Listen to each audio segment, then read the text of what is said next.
Gold prices trade in a very narrow range, one of the narrowest of the years, hovering right at 1900. We did poke our head above 1900, but we were unable to sustain any kind of trade and quickly reversed. We ended the day just down a few bucks, but ultimately the failure to see any the continuation of that momentum that we've seen over the last few months, waiting for a catalyst event, likely going to have to be FOMC. That doesn't come until a week from today, but right now gold has been facing some other obstacles like Bitcoin prices, which today were higher, and treasury yields, which have been trending higher, but last few days have been trading lower. So that's not really in the same camp that we've been seeing over the last few months. But ultimately, higher treasury yields and Bitcoin have been the reasons why we just haven't seen gold prices moving higher faster, at least higher from where they are. The dollar, on the other hand, has been trending lower. We have seen some modest updates here and there, but given the fact that the historical relationship, obviously a lower dollar translates into higher gold prices, we haven't seen that. That's when we talk about some of that money moving out of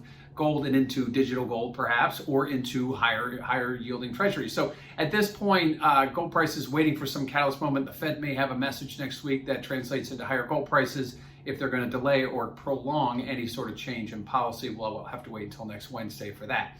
Now, what does that mean for volatility? Well, if you check out that CVol index over at cmegroup.com, you will notice that volatility continues to trend lower. And that's despite the fact that we see higher gold prices, which is historically the norm.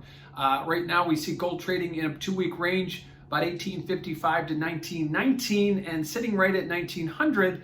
We're not really threatening either of those extremes. Likely, if we do start to move higher north of 1920 or south of 1850, that would give us cause to see volatility bid, but we aren't quite there yet, clearly. Again, next week's FOMC meeting may be that catalyst moment that gets us there.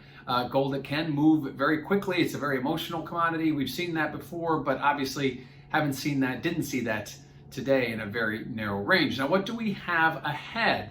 Well, the big news tomorrow is going to be CPI inflation. How is that going to affect the Fed's policy decision, or at least its foresight and guidance on where policy could go in the weeks and months ahead? It is expected higher.